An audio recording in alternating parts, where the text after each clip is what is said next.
Hi guys, welcome to episode 2 of a revamped version of the Armchair Review with Kit and Vired. Today we will be reviewing The Test, a documentary that took the cricketing world by storm a couple of months ago. Uh, Kit, my first question to you is, what do you think Cricket Australia was trying to achieve by documenting this journey from February 2018 after the Newlands scandal, after the sandpaper gate in Newlands, all the way through to the Ashes victory this year? I think it was a massive risk, first of all, to kind of allow that sort of documentary to take place. I think it's always a risk when sporting teams or organizations allow their inner workings to be recorded. And we've seen this happen with, for example, Sunderland's Netflix documentary, where it divulges into chaos very fast, and all that chaos is on record. Yeah. But it's clear as to what Cricket Australia was trying to achieve, and that's a rebranding of sort. Yeah. To create a narrative and to be upfront. At least they were trying to create a narrative that they were being upfront with the public and very open to the public as to what happens in the dressing room and in kind of the cricketing culture that they are trying to develop.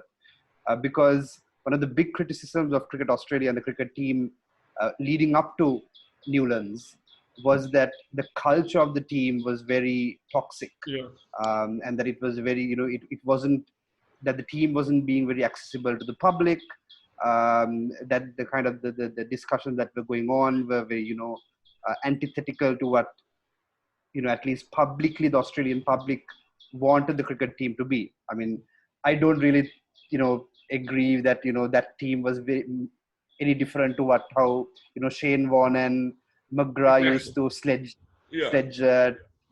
teams, batsmen before them. And I don't think it was necessarily that different, but at least perception wise, particularly when the team wasn't performing as regularly well, I think then that perception was being brought up. So which is why probably Cricket Australia took this opportunity of kind of a revamp. There was a revamp. Everyone was they cleared everyone out, and it was a new beginning, so to speak. And they kind of wanted, this is part of their kind of PR movement. And I think it also was an attempt to regain the trust of the fans, as you said, because there was a huge backlash that Cricket Australia faced after Newlands.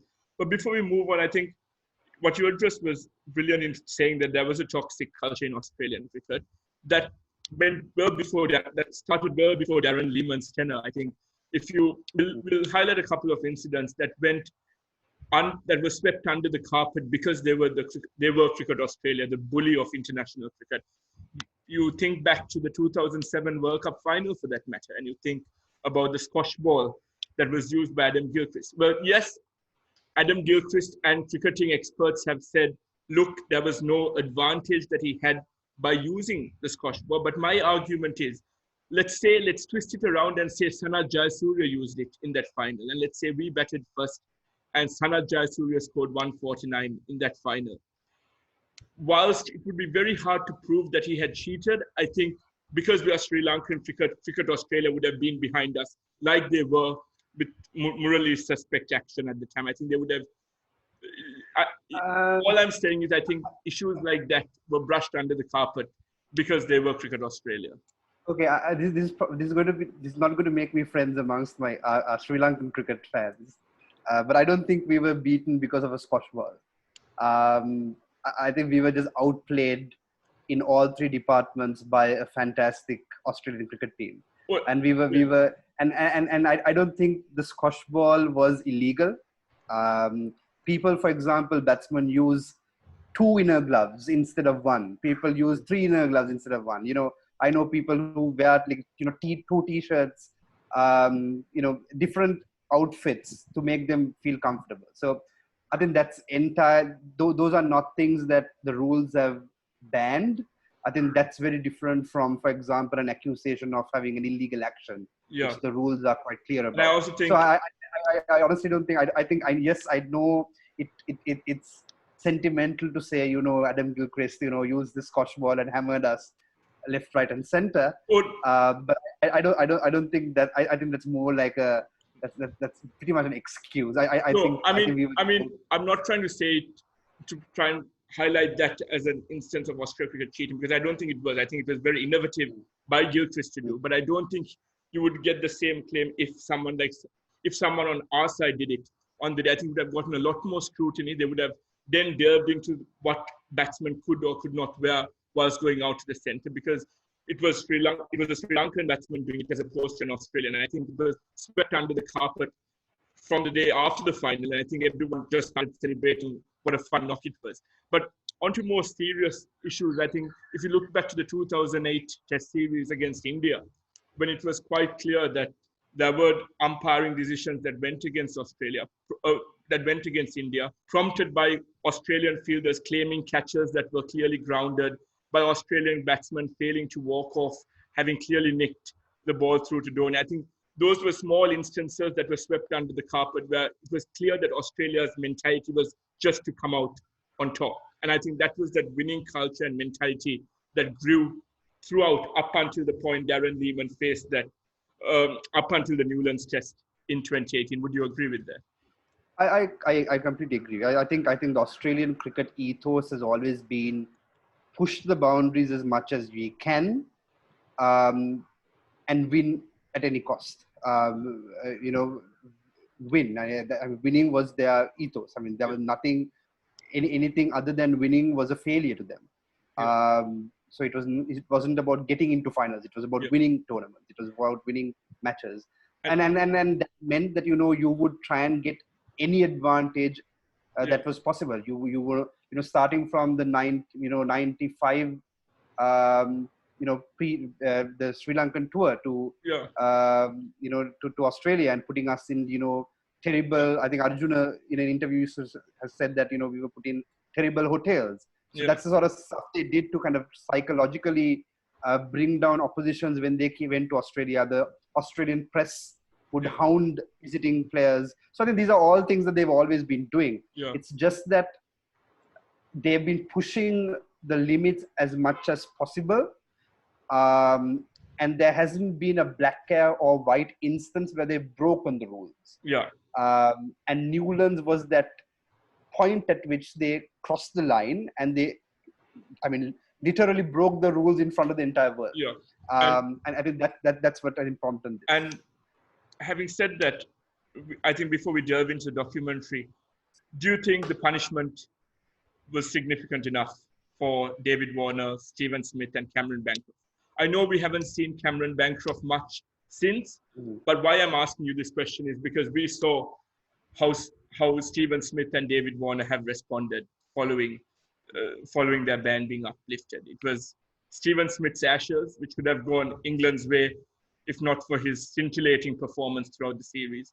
We saw how Australia changed. The Australian team setup changed upon their return, getting back into winning ways before the World Cup and helping them reach the semi-finals of the World Cup. Do you think at the back of the mind of Justin Langer, Tim Paine's, and Aaron Finch's mind, do you think they always had that fallback option, knowing that these results would come to an end when their two star players came back? And having said that, do you think the 1-year ban was enough? Okay, I'm going to be. I feel like this podcast is going to be quite controversial. Yeah. Like I'm not going to be making many friends in Sri Lanka. I feel like the ban was too long. Right. The reason for that is I think my fallback is what are the established penalties for ball tampering? Okay? Yeah. So it's not the perception of a crime, but when you're penalizing a crime, it has to be black or white. You have to set out, okay, what is the crime, what is the impact of that crime, and then you have a set law or penalty that has been established for that crime. And at the point at which this happened, the match ban for this sort of ball tampering, I think was 3 tests, if I'm not mistaken, or something of that sort. I think that was the ICC's ban. So this ban was a separate Cricket Australia ban, endorsement. Yeah. or kind of bringing them into disrepute and that sort of thing, right? Yeah. So I don't think. I think again that response by Cricket Australia, if it happened in an objective court of law, I don't think that ban would have been that long. Right. If at all, it would have been something like 3 months or at most 6 months. And I think the reason why it was 1 year was because it was tried in the court of public opinion. Yeah. And Cricket Australia felt that pressure to impose such a long ban as a statement. You know, I mean, it's a similar situation with, for example, Cantona when he kung fu kicked, the fan at Crystal Palace. Yeah. At the time the FA did it. I'm sure if it was any other player, if it had happened at any other stage, the ban would have been much smaller. Because he was a Manchester United player, because it happened on national television, and they wanted to send out a message. So I'm not saying that Cricket Australia didn't have the right to do it.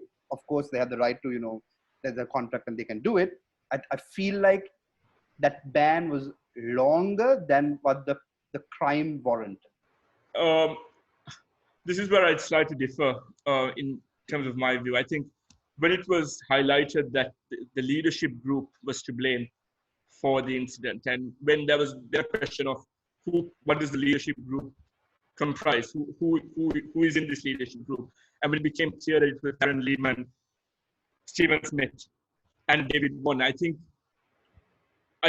Cricket Australia had to make a statement, as you said, because had they not reacted to it, all the Australian cricket fans would have wanted Sutherland to come up stronger, and it would have depicted Cricket Australia as being weak for not imposing tougher sanctions on these players.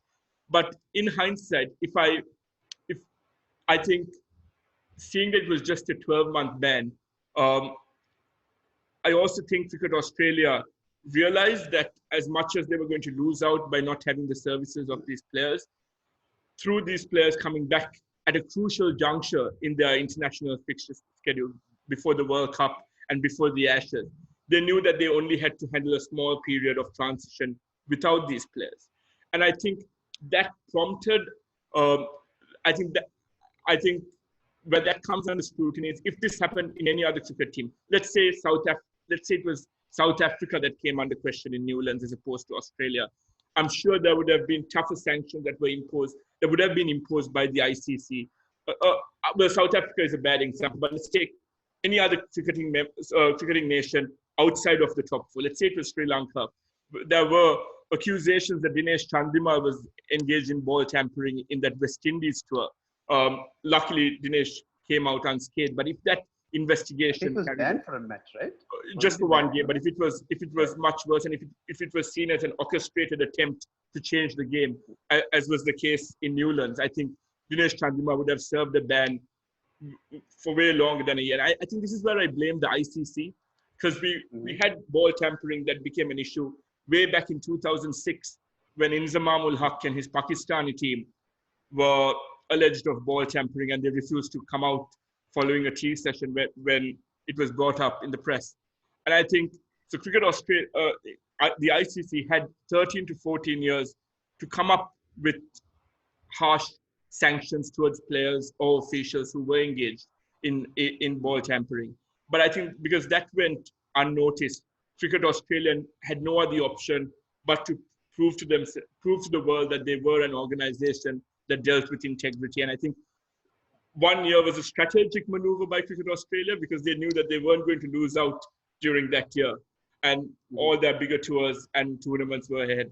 I think I would say that because it seemed obvious that Stephen Smith, David Warner were guilty of orchestrating this and for influencing Cameron Bancroft, the youngster, to do it. I think the ban should have been a 2-year ban, because this 1-year ban equates to the ban that Shakib Al Hasan has received, which was also for a year.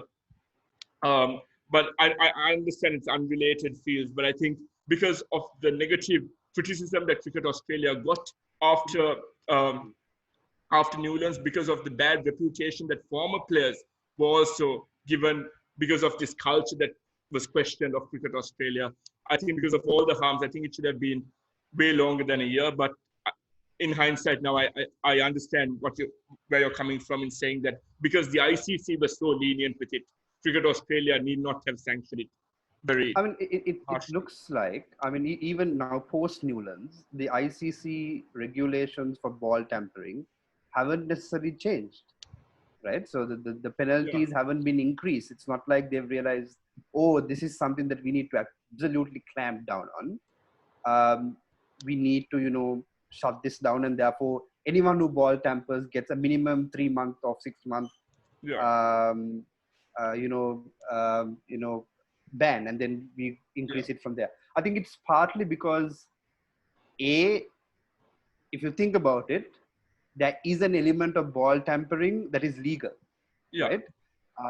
So I mean, when we used to play, we used to hold the ball at a certain angle yeah, and throw it from the outfield, so it bounced once into the yeah, keeper's hand, so that you get one side scruffed up. yeah, And this was done at school level. I mean, this is done at a much more yeah, advanced level in the international stage. yeah, So there is an element of ball tampering that goes on. I mean, even the mere act of what do you call it, polishing the ball on a trouser and all, and it's not, you're not playing with yeah, the absolute natural state of the ball. yeah, You're trying to improve it in some form or the manner. But obviously things like sandpaper and all that are like foreign objects. So that's yeah, the line that you draw, and the ICC yeah, have been trying to draw. Uh, well, if the ICC takes this so seriously, then they need to, as you said, increase the penalties yeah, on ball tampering. But I think it's partly that it's very difficult to prove. I mean, things like sandpaper, of course, it's yeah, obvious. yeah, But things like this issue with Chandimal's use of bubble gum, yeah, I mean, how do you prove it? I mean, yeah, you just and peppermints. I mean, how do you prove it? So yeah, these are all things that I think there is I think ball tampering is a bit. I don't think it's as clear cut as everyone makes it out to be. yeah, And I think part of it is also sanctioned by the ICC. yeah. So there's that issue as well. And on a final question on this, do you think that Cricket Australia's ban on the players served as a deterrent, as an effective deterrent for all players from all spheres of cricket to not engage in such practices that bring the game into disrepute? For ball tampering, Uh, for any similar offense, cricketing offense. I don't think so. I honestly don't think so. I don't think. I mean, they might not be as overtly uh, acting in such a way.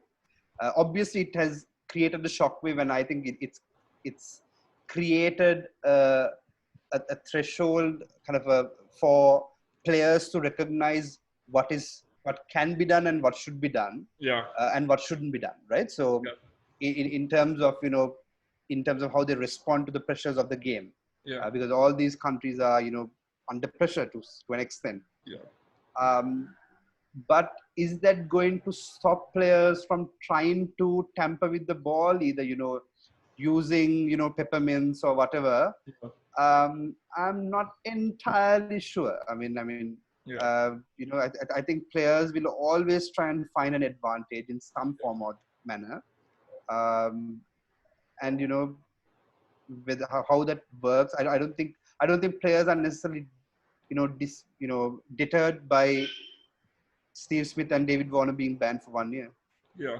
And now, having said that, now let's move back to the discussion on the documentary. What were some key takeaways from this documentary that you specifically saw as you watched it, that you felt really showcased either Cricket Australia in a good light or the individuals within the Australian cricket setup in a good light? So I was surprisingly impressed by Langer's coaching. Yeah, I mean, when he was appointed, I didn't think of him as being a tactical. I mean, I didn't know the man personally, yeah, but from what I had watched yeah, on screen with him, playing, I didn't think of him as being, yeah, that great a tactical genius. Yeah. I mean, for example, if Mahela was the appointed coach, you could see it happening because you've seen him as captain being brilliant. So, you can see that. But I think I was surprised by how simple he kept everything. Yeah. But from the first day onward, it was a very clear journey, and everyone in the dressing room it was clear to everyone as to what he expected from the team and what sort of ethos he wanted in the team. And in terms of what was required in terms of practice and the skills that were necessary, it was very, very, very coordinated. It was very kind of scheduled in that way. And that is something that I was quite impressed by. And as a coach, kind of you take those sort of things into account in terms of how much planning. So it was basically a year of planning for the World Cup and Ashes. So so the plan was there from a year ahead. And I also think that when you highlighted his coaching techniques, I thought it was a very brave maneuver by him to come in and say, look, I'm going to go back to the drawing board. I'm going back to schoolboy basics. And I think that's something that could have embarrassed a few players at the time, because these players were reputed players in the world game. They had over 1,000 international runs individually. And I think when you go and tell them, look, you need to have a fear of losing your wicket even in the nets, I think that was a controversial aspect that he tried to include in their net sessions. And I now looking back at it, I think that was a very effective decision that he reached, because if you look at all the training sessions that are uploaded by Sri Lanka cricket, you see Dickwella attempting his ram shot every 2-3 deliveries, and you think to yourself, surely during a training session, whilst such flamboyance is needed in cricket, you need to have the fear of losing your wicket. And Usman Khawaja was very vocal against it at the onset when he said, look, we want to be free. The thought of us having to rotate strike every time we lose a wicket breaks the momentum of our sessions. And Justin Langer's response was, look, I don't care. Once these batting collapses, then I will then play the game the way you want it to be played. But I think that's how he dealt with all the collapses that we saw in England, etc. And I think that was a brave maneuver by Justin Langer, because we've seen coaches falling out with their players because of trying to be very aggressive at net sessions. We've seen, I think it was Greg Chappell, if I'm not mistaken, have a fallout with Sourav Ganguly for being very vocal and aggressive when it came to his methods at training sessions. We saw Peter Moores falling out with Kevin Peterson for trying to change the way net sessions were held, where Peterson came out saying it was a very toxic atmosphere later on. But it was very brave of Justin Langer at a time of uncertainty around Australia cricket to say, look, this is the way I want to go about things. And it was nice to see players slowly adjusting and welcoming the changes that he brought in. I think just other thing that I wanted to add to that was, whilst he was very specific and he was strong-headed in terms of how he continued some of the decisions he made in terms of kind of training sessions. He also, there are points in the documentary where he allows himself to change certain things. So there was a feedback mechanism for the players to come to him. And when things weren't working, he would change. So I think a good coach requires that. So I think a good coach requires an element of self-confidence in their practices and in the kind of their philosophy of coaching. But at the same time, they need to be able to recognize that even for them, it's a constant educational process. They are also, learning as it goes, and they change according to that. So not wholesale changes, but marginal changes in terms of how some practices were held, how certain team talks were being held, those sort of things. So I mean, I think it's an educational process for both player and coach. And I also think it was unprecedented for an Australian coach in terms of the situation he walked into, at the dressing room he walked into. That he had to groom leaders within the team, which is very different to what his predecessors had. When Darren Lehman came in as coach, he had Stephen Smith, David Warner, and the likes as the leadership group. When during John Buchanan's era, I think every single player was a part of that leadership group. He was gifted with players who had leadership. But I think one thing you and I spoke of previously that we were surprised by was how players like Tim Payne, Usman Khawaja, who we as the public never saw as people who could hold positions of leadership, etc., within a team, blossom during Justin Langer's tenure and become those leaders that Cricket Australia so badly needed. Even in the bowling ranks, you had Pat Cummins, Mitchell Starc, Josh Hazlewood, etc. And I think Justin Langer also implemented a culture where no one was invincible. Everyone could be dropped from a side purely based on conditions, etc. Because I remember, if I recall correctly, Mitchell Starc didn't feature in any of the first 3 tests of the Ashes purely because he felt that the likes of Josh Hazlewood, James Pattinson will come in handy in those conditions. And I think that was a brave maneuver as well, because all those decisions could have backfired had the results gone the other way. And my next question to you is, it has to do with the risk factor behind this documentary. Let's assume that, so we saw Australia being annihilated in that documentary in England when England romped them in that series 5-0. This documentary could have... The ODI series. Right? Sorry? The ODI series. The ODI series immediately after Newlands. This documentary could have easily gone the other way. It could have signaled the downfall of Cricket Australia. Do you think Justin Langer, Tim Payne, etc., had a part to all the dressing room discussions that we saw, etc.? Do you think that had a part to play in us seeing this revamped Australian side? Do you think when all the Australian cricket fans now finally saw the likes of Tim Payne, Justin Langer being very vocal in the dressing room about issues that the team had, do you think it leaves Cricket Australia at a place where it has fully restored its identity and image with its Australian fans, or do you think there's still a long way to go before Newlands can be a memory of the past?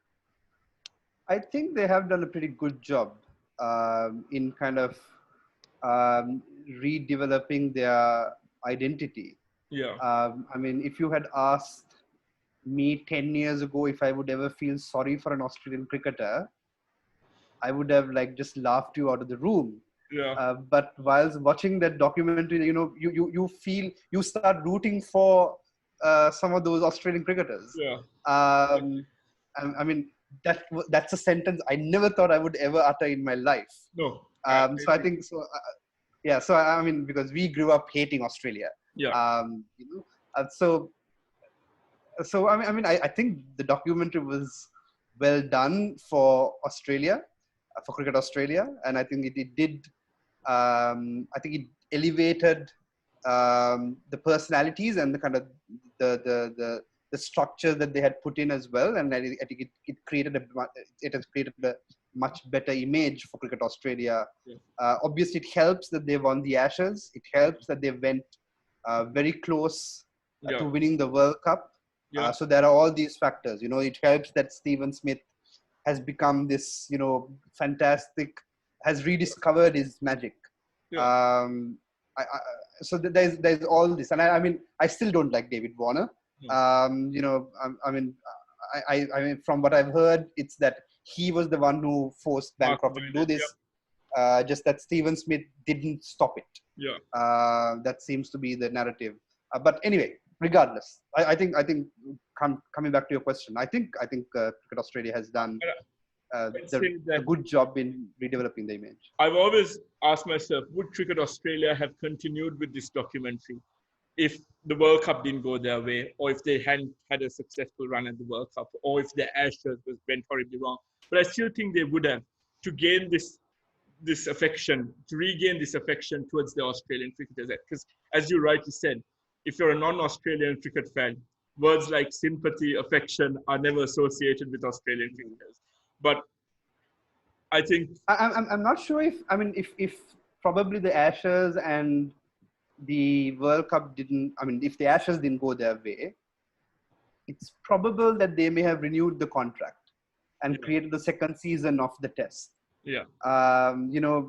Until they got it right, because I think Australia's cricketing structures, and we'll discuss this in a bit when we kind of compare Sri Lanka and Australia.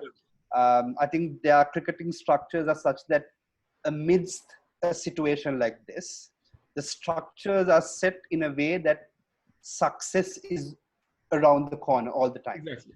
And I think they have a good. So I think they may have kind of renewed a contract and gone into a season 2. Because I'm not sure if they can pull the plug in the middle of a season during a documentary without having to pay a massive compensation for Netflix, Amazon. And I think this links very well to our next discussion. I think Cricket Australia has the foundations to be a very stable organization and body that grooms brilliant cricketers and brilliant teams. And I think this is where we now start drawing the parallels with what we see in Sri Lanka, where we have talented players. We may have the odd talented coach who comes in and creates changes. But what about the long-lasting consequences? Will we see these changes being implemented in 10, 15 years' time when the likes of Mickey Arthur have left Sri Lanka, when we don't have the current breed of cricketers such as Angelo Matthews, etc.? And that's where I pose the next question to you. In terms of these takeaways from this documentary, what are certain things that Sri Lankan cricket can implement? I know it's unlikely that we will ever have a documentary around Sri Lankan cricket. I don't think we should have a documentary because I don't think our team culture or kind of our cricketing culture is such that you would get honest access to the dressing room. I think the players may start to act in certain ways in the dressing room because there are cameras around, and also gain favor from those at the higher echelons of the exactly. So I think that there is a certain level of emotional maturity and institutional maturity that is required for this sort of documentary to take place in a sporting or organizational context. And I don't think Sri Lanka is at that point. So I think that's probably the underlying difference that I would say, and we can kind of discuss these aspects. I think I'm looking at this cricket fans' perspective. I'm looking at Sri Lanka. There was an emotion within me as I watched the documentary, which made me think, look, we didn't have it so bad. And I know this may sound weird, but let me explain this. If you were an Australian cricket fan in March 2018, after Newlands, when you saw world press against you, it was on BBC, CNN, every news platform that you could think of, labeling your cricket team, your idols, the cricketers and the team that you've grown up idolizing during your childhood, being labeled as cheats. That would have hurt as a cricket fan. Yes, we've undergone a very long period of transition as Sri Lankan cricket fans. Yes, we've had series and years where we've come up second best, where we've had no taste of success across a couple of years. But I think there was an emotion within me that said, look, Viren, Sri Lankan cricket hasn't had it so bad. We may have struggled on the field, but certain players have always stood up and continued to play the game the way the game should be played. And I think that was a sense of respect towards the team, because nothing was going our way. It could have been very easy for one or two players to take the risk and to take things beyond a certain boundary in an effort to change the way results were going. And this is where my next question to you comes in about these leagues. We saw the level of patience Cricket Australia had with Justin Langer. Results were terrible for the first 8-9 months. They were beaten in Pakistan, beaten in England, beaten by India, etc. And we saw this being documented by the test. But there's no patience with Sri Lankan cricket. I think Hatharusingha never had time to stamp his image on Sri Lankan cricket. I think we've had coaches in the past. Graham Ford, during his second tenure, he loved the fact that the Sri Lankan cricket called him in for a second tenure, but left saying that he was never going to come back again. I think we've had this mentality that it's only foreign coaches that can help us out. But Cricket Australia, from the likes of John Buchanan to Darren Lehman to Justin Langer, have stuck with Australians because they know what the culture is like within the team. Because just as Justin Langer said during the documentary, he was not the coach at the time, but the Newlands scandal hurt him as badly as it did to the players. And I think if you look at Sri Lanka cricket, I think ever since Dave Watmore, I think we've only had a handful of Sri Lankan coaches, namely Marwan Atapattu, and Chandrika Hathurisinghe. But the successes we've had, the 2014 World T20 victory, came under Marwan Atapattu's tenure in charge as head coach, if I'm not mistaken. And I asked, and this is my question, I think it was Marwan Atapattu as head coach, because I think this was just after Trevor Bayliss stepped down. Yes, I think it's best if we check it out, because if I'm not mistaken, it was Marwan Atapattu who was head coach in 2014. So my question to you is, should that be an incentive for Sri Lankan cricket to groom local coaches? We have the likes of Chaminda Vaas, Muttaya Muralidharan, Mahela Jayawardena, who are being hired by franchisees and teams around the world. Do you think it's time Sri Lankan cricket says, look, we need to have our ex-players back helping us? Okay. So it looks like it was it Trevor Fabres. It was Paul Fabres who was the coach. And Marwan Atapattu was batting coach, if I'm not mistaken. Batting coach, yeah. Okay. Marwan was batting coach, yeah.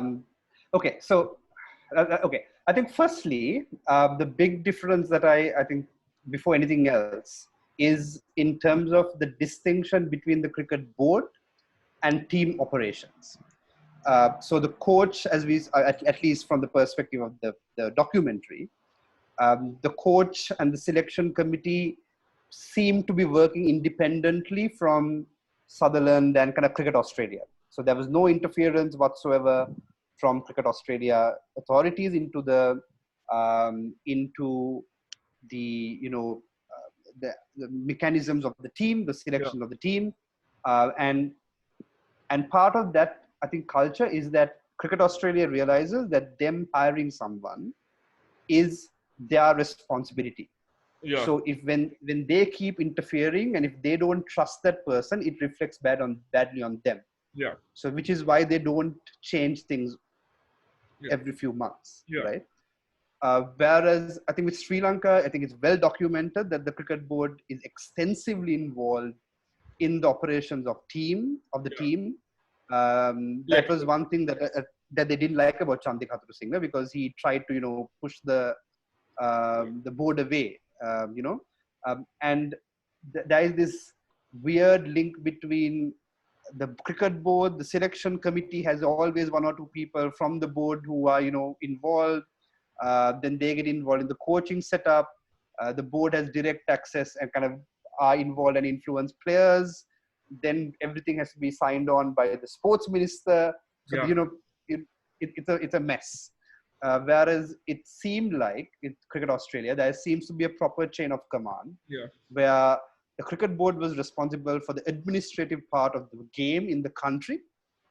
The coach and the selection committee was in charge of selection, but on match day, it was the coach and the captain who were in charge of what was going on the pitch. Yeah. Right. So that structure is important, because at the end of the day, you need to be able to hold people accountable. Yeah. And if you don't have a proper chain of command, it's very difficult to hold people accountable. And what happens in Sri Lanka is they just pass on the blame to different people. Often it's the coach that gets the brunt of the criticism, bears the brunt, but it gets passed around the board and nothing happens, nothing changes. So I think when you spoke about patience of the cricket board or of Cricket Australia, I think that is what creates it, that those clear structures. And that's what I meant by institutional maturity. Sri Lanka does not have that. Sri Lanka cricket does not have that. And I think the documentary highlighted this independence that the coach and the teams that the team has, with Darren Lehmann not being sacked by Cricket Australia, but Darren Lehmann resigning after the Newland scandal. It would have been very different had it happened in Sri Lanka. And I also think it's the small things, right? Even at press conferences, you just see the captain and the coach when it comes to Australian cricket. But there's a whole hoo-ha in Sri Lankan cricket where the president attends every press conference, through to the team manager, Ashanta Dimel, being there right next to the coach. The cricket team manager having a huge say behind selections, etc., with him being on the selection panel as well. And I think those are small changes that Sri Lanka cricket could implement, perhaps having Mickey Arthur and perhaps a former cricketer being in charge of the selection of players, as opposed to having. We've had this conversation about Sri Yeah. Lanka cricket, right? And as long as the cricket board is run by politicians, Yeah. You can't expect politics to be outside the scope of cricket. Yeah. And that's the sad truth about cricket in Sri Lanka. Yeah.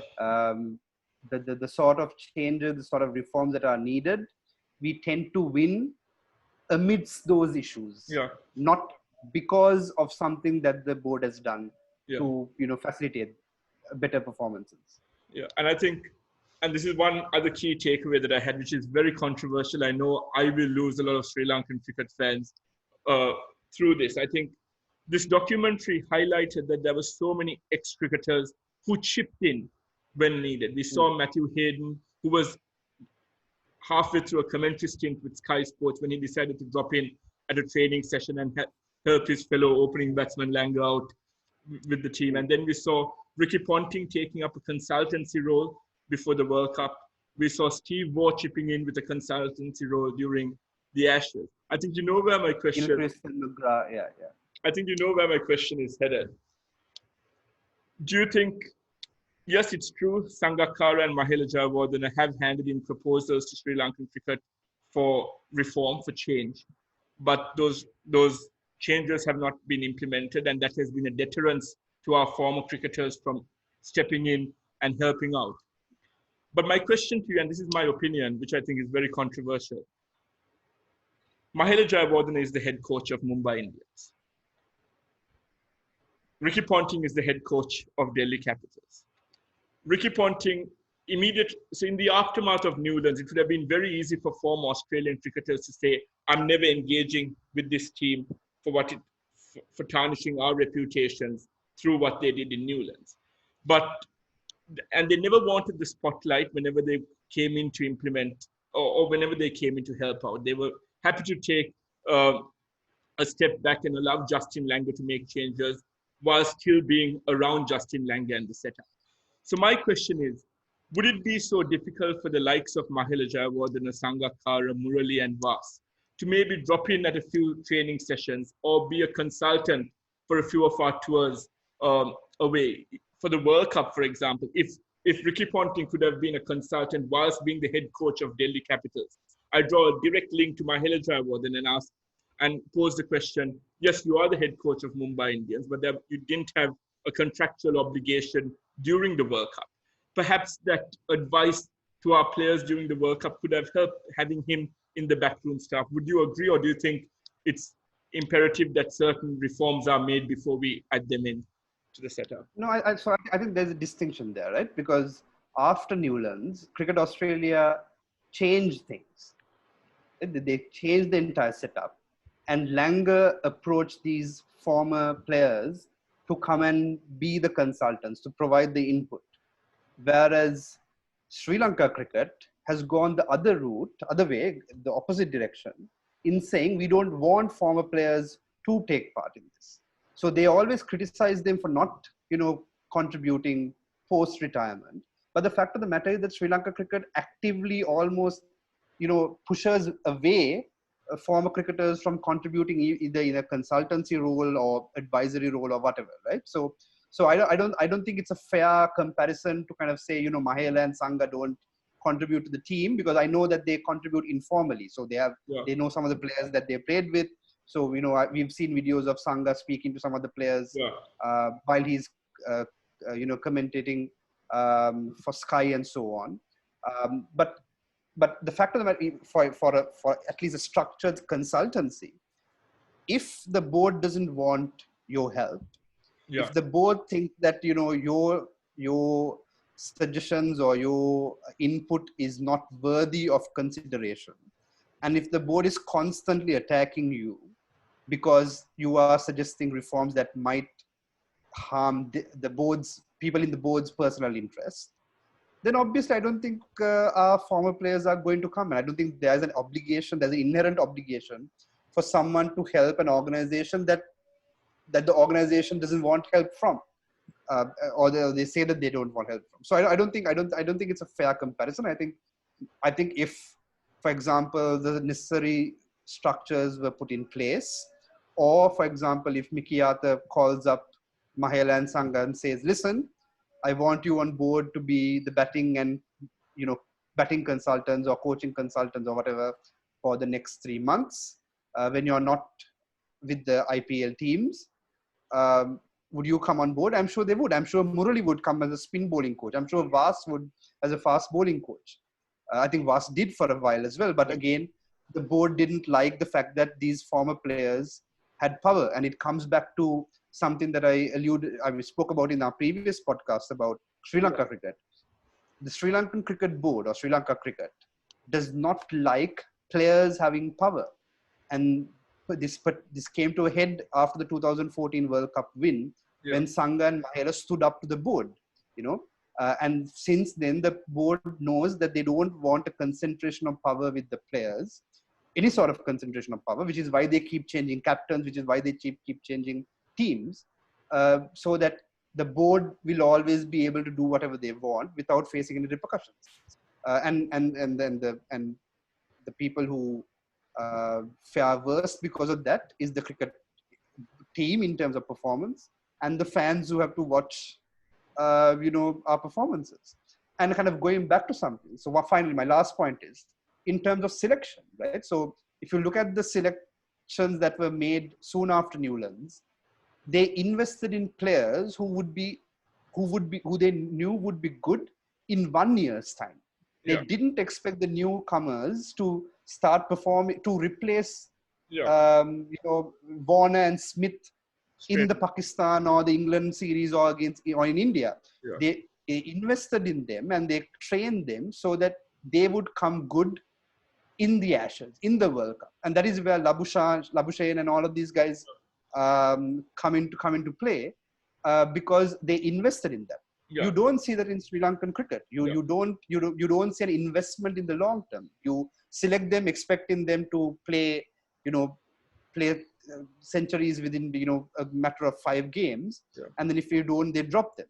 And secondly, in terms of who they picked, they could have easily picked seniors who had been dropped from the Australian squad, so just over on the margins of the squad, people like that. They didn't. They invested in absolute youngsters, most youngsters who obviously it helps that Australia has a very good first class setup, Whereas think about the team that Sri Lanka picked for the 2019 World Cup, right?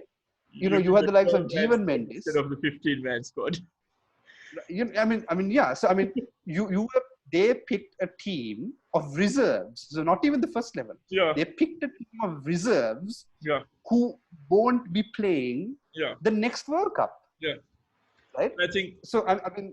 That's I think the difference in kind of the culture of cricket. And this is where I draw the links with the documentary. As you said, Marnus Labuschagne was the perfect example of how they persisted with these players who weren't performing at the onset. We saw him having a golden duck, if I'm not mistaken, on debut. But look at the star he's become now, perhaps Australia's second best batsman in the lineup. And I think this is where I draw links with Sri Lankan cricket. And I also blame our fans in this, right? I think we saw the Sri Lankan Cricket Board trying to persist with some players in the past. But I think they persist with the wrong players. I think they tried persisting with Kapugedera, Tirimana. We've seen discussions on Chandimal, etc.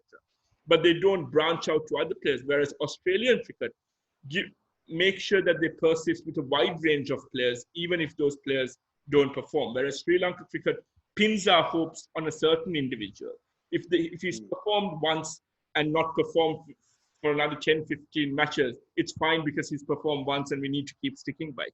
And I think that's where Sri Lankan fans have also started losing patience, because when you have the odd performance, you see all the memes about Kusal Mendis, you see all the memes about Tirimana, etc.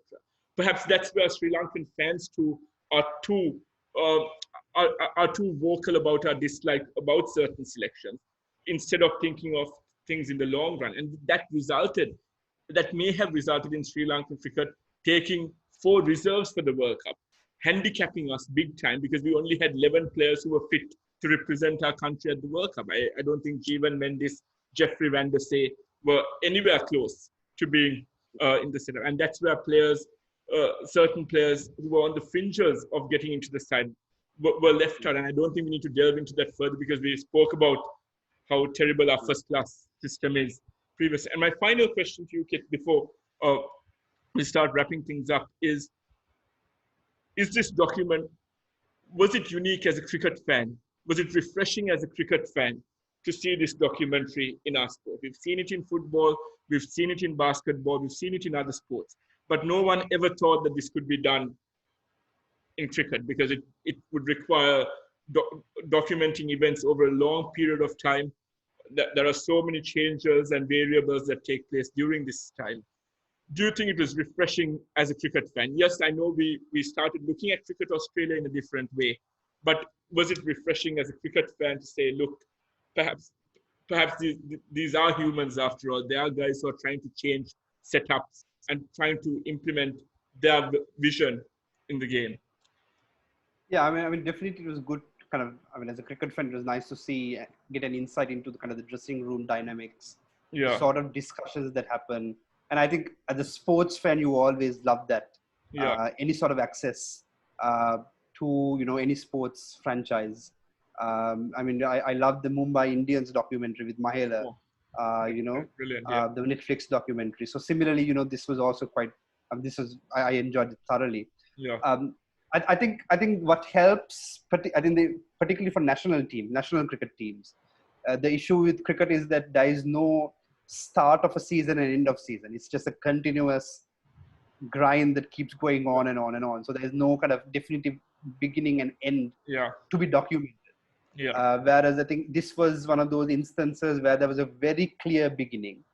They were starting afresh with post Newlands, and a very clear end of the season with the Ashes. Yeah. And unfortunately, kind of the World Cup and the Ashes happened at the same time, during the same summer. So I think these are sort of unique circumstances that allow for that as well. Whereas with the IPL, it's a season. It happens for 3 months, 2 months. That's it, Yeah. Whereas I think with cricket, when do you start? When do you end? What's the culmination? Because it usually might be from one World Cup to another. But then are you going to document for 4 years? That's not going to happen. Yeah. So there are things like that. But it was definitely, to answer your question, it was definitely refreshing to kind of get an insight into the kind of the cricketing, the background, the backdrop of what goes on behind the scenes, and off the field, and it was really refreshing. I really enjoyed that. And I think there were 2 takeaways from our episode. Now I think we both realized that this was a very specific case where it was only perhaps Cricket Australia who could have pulled this off because of the stability and the strong foundations they've set up in their system, and seeing that there's no way, as we both discussed, there's no way Sri Lanka cricket could ever implement this because of the volatilities in our setup. If there's one, even a minor thing that Sri Lanka cricket can take away from this, even something not very significant, but something that could help improve the Sri Lankan cricket team, what would that one thing be? In my opinion, I think it is about trying to get leaders within our dressing room. I think if that's one thing, I don't think that requires involvement of the cricket board, or that does not require intervention by the cricket board or by politicians. I think it's something that the coach can set up, which is not controversial at all, which is something that will help sustain a team going forward. And I think, if I'm not mistaken, after that famous Durban test, when Kusal Perera smashed the South African attack all over the park, I think they had a celebratory video, where they tried implementing a team song for every time we won a game. And there were speeches made by Suranga Lakmal, Dick Weller, and Kusal Perera, if I'm not mistaken. Whilst it was hilarious at the time to see Dick Weller trying to talk, trying to tell the rest of the guys how to play, I think that was refreshing at the minute, because that was the first time we had ever seen something behind the scenes from a dressing room of individuals who didn't comprise any leaders. There were no obvious leaders in that setup.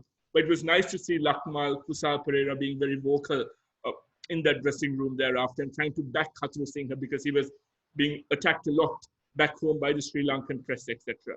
I think those are minor changes that could be implemented where we could perhaps have an insight about what's going on by grooming leaders in our dressing room. But even that you saw, right? Like when they tried to stand up for the coach, the board leaked that video and made it seem like, you know, they were ill-disciplined, and, you know, then they created this storm against them. So yeah. I mean, there's that. But I agree that, you know, if there's one thing that I think it's to create better accountability within the team. Yeah. Where players feel accountable for their performances in practice as well as on the ground, on the field matches. And that's something that I think Langer was good at doing. The players felt accountable for their performances, whether it was a practice or it was an actual competitive match. So, I mean, that's a good culture to have. And I think that was a very clear comparison with Sri Lankan cricket, because Langer was trying to target the problem of batting collapses. And we know how our batting collapses work out in our ODI setup. So I think those are minor changes that can be implemented by creating the fear of losing your wicket in the nets as well. You can still allow Dickwella to play his ram shot every now and then, but with the fear of holding on, staying at the crease for a long period of time. Any thoughts to wrap things up, Kit? No, that's it from me. Thanks, guys. Thank you for joining us for this episode. I think it was very controversial. We may not have many Sri Lankan cricket fans left by the end of this, but I think it highlighted certain problems. I think it was closely linked to our first episode on Sri Lankan cricket. I think highlighting problems very deep that will require deep, very significant reform before Sri Lankan cricket can move forward and even think of having accountability within its realm. So I hope you enjoyed this, and we look forward to seeing you for our next episode. Thank you.